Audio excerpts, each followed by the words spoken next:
Hello everyone. I welcome you all in your accountancy class.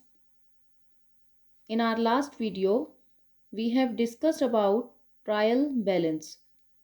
तो वहाँ हमने discuss किया कि हम ट्रायल बैलेंस को बनाते हैं हमारे लेजर्स की एक्यूरेसी को चेक करने के लिए, ताकि उसमें कोई एरर ना रह जाए। तो आज हम डिस्कस करेंगे कि एरर्स किस टाइप की हो सकती हैं, कि लेजर्स में किस किस तरह की मिस्टेक हो सकती हैं, और क्या कुछ ऐसी एरर्स हो सकती हैं जो ट्रायल बैलेंस बनाने के बावजूद भी हमें ना दिख पाए, हम डिस्क्लोज ना कर पाए उन्हें। तो आंसर है इसका यस। ऐसी भी कुछ एरर्स होती हैं जो ट्रायल बैलेंस बनाने के बाद भी हमारे लेजर्स में रह जाती हैं। तो हम टाइप्स ऑफ एरर में उन्हें जो है कैटेगराइज करेंगे। नंबर 1, कि जो ट्रायल बैलेंस बनाने के बाद डिस्क्लोज हो जाती हैं कि आपका लेजर गलत है, जिनको ट्रायल बैलेंस जो है वो डिस्क्लोज कर देता है। Number 2, not disclosed by trial balance, यानी ट्रायल बैलेंस बनाने के बाद भी हमें नहीं पता चल पाता कि हमारे लेजर में मिस्टेक थी। दोनों के बारे में डिस्कस करेंगे। पहले फर्स्ट कैटेगरी पर आते हैं जो कि डिस्क्लोज हो जाती हैं, डिस्क्लोज्ड बाय ट्रायल बैलेंस। तो फर्स्ट हो सकती है इस टाइप की एरर रोंग कास्टिंग। कास्टिंग का मतलब होता है टोटल करना, कि आपने अपनी जो सब्सिडरी बुक्स बनाई या जो लेजर बनाए उनकी टोटलिंग ही आपने रोंग कर दी। टोटल करते हो, बैलेंसिंग करते हो, तो वो टोटलिंग और बैलेंसिंग आपसे रोंग हो गई, तो आगे पोस्टिंग भी रोंग करोगे ट्रायल बैलेंस में। सपोज करो कैश अकाउंट गलत हो गया आपसे, या परचेज अकाउंट गलत हो गया, तो परचेज अकाउंट का टोटल आप रोंग पोस्ट कर रहे हो, और उसके अंदर जो पर्सनल अकाउंट इन्वॉल्व है उनका टोटल आपने सही किया है पर्सनल अकाउंट का, तो मिस्टेक हो जाएगी, ट्रायल बैलेंस टैली नहीं करेगा। तो फर्स्ट इस तरह की एरर हुई। सेकंड है कि आपने रोंग साइड पे पोस्टिंग कर दी, करना था डेबिट साइड पर, कर दिया क्रेडिट साइड पर, तो इससे भी ट्रायल बैलेंस मैच नहीं करेगा आपका। ये भी मिस्टेक है, क्योंकि ट्रायल बैलेंस की तो बोथ साइड इक्वल आएंगी तभी हमारा टैली करेगा। अगर आप पोस्टिंग ही गलत साइड पर कर दोगे तो कैसे मैच करेगा फिर। थर्ड है कि आपने किसी एक साइड पर ट्रायल बैलेंस की डेबिट या क्रेडिट साइड पर रोंग अमाउंट से जो है वो पोस्टिंग कर दी, रोंग अमाउंट ऑन वन साइड, कि किसी भी एक अकाउंट की आपने एक साइड पर रोंग अमाउंट से पोस्टिंग कर दी, तो उससे भी क्या होगा, ट्रायल बैलेंस मैच नहीं करेगा। नेक्स्ट क्या है कि आपने जो है वो किसी एंट्री का, जो कोई भी एक ट्रांजैक्शन का एक एस्पेक्ट आप पोस्ट करना भूल गए, one side of an entry omitted,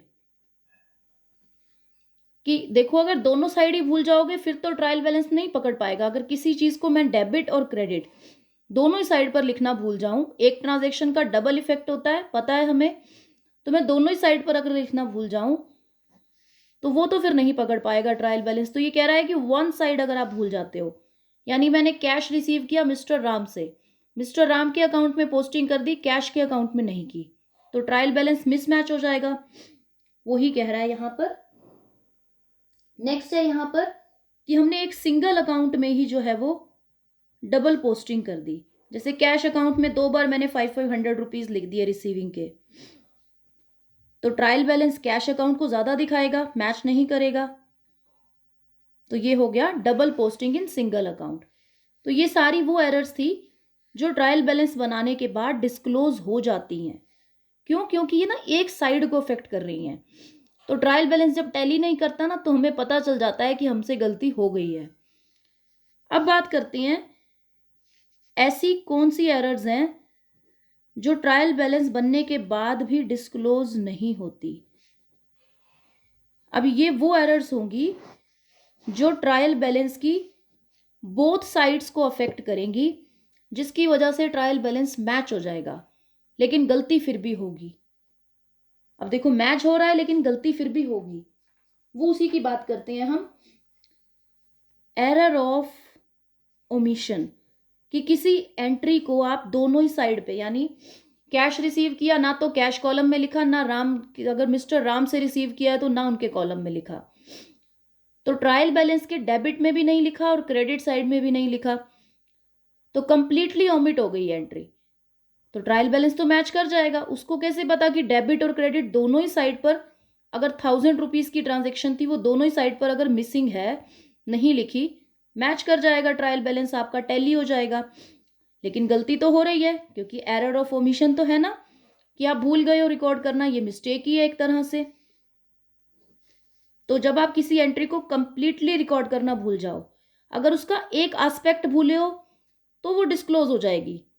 अगर कंप्लीटली भूल गए, दोनों ही साइड नहीं रिकॉर्ड किए, ना डेबिट वाला पक्ष ना क्रेडिट वाला पक्ष, तो फिर आपकी जो मिस्टेक है वो डिस्क्लोज नहीं हो पाएगी।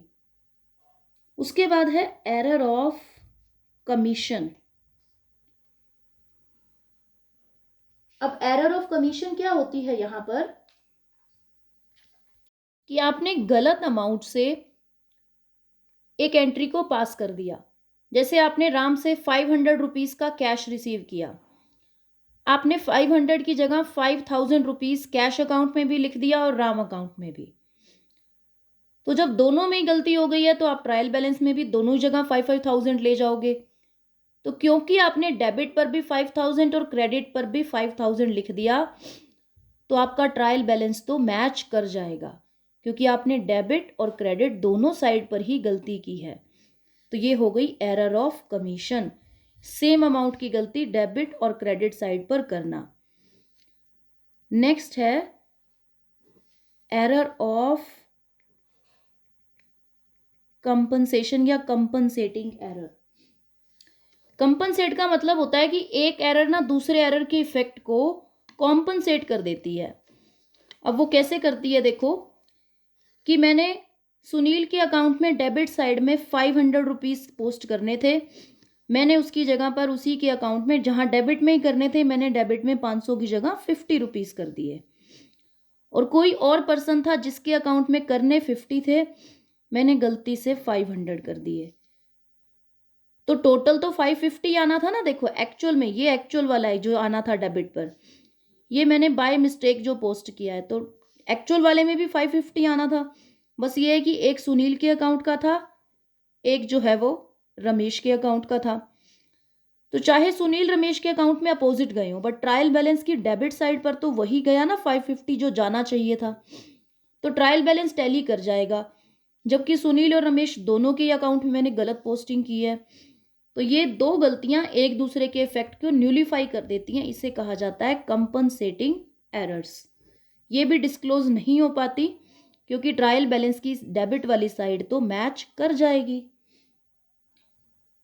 उसके बाद होती है एरर ऑफ प्रिंसिपल। अब एरर ऑफ प्रिंसिपल क्या होती हैं, कि प्रिंसिपल जो होते हैं वो अकाउंटेंसी में आपने प्रिंसिपल पढ़े, तो प्रिंसिपल्स में हमने कोई गलती कर दी लेकिन साइड ठीक चूज कर ली। जैसे कि मैंने अगर जो है मशीनरी परचेज की, तो मशीनरी का परचेज होना कैपिटल एक्सपेंस है, ना कि रेवेन्यू एक्सपेंडिचर। कैपिटल एक्सपेंडिचर होते हैं जो हम एसेट्स वगैरह को खरीदने के लिए करते हैं। रेवेन्यू एक्सपेंडिचर होते हैं जो हम डेली रूटीन का बिजनेस को मेंटेन करने के लिए जो खर्चे करते हैं।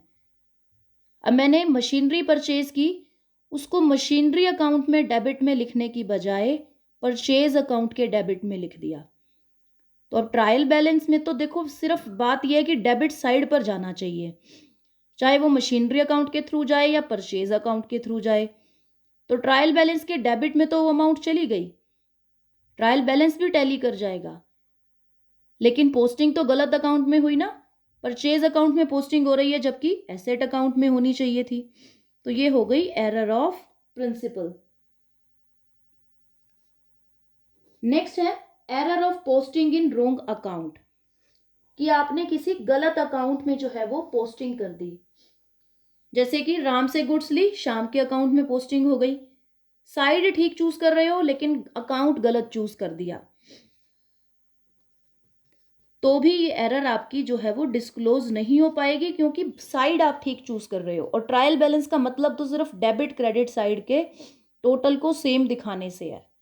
तो ये कुछ एरर्स हैं जो ट्रायल बैलेंस में डिस्क्लोज नहीं हो पाती। That's all for today. Thank you so much.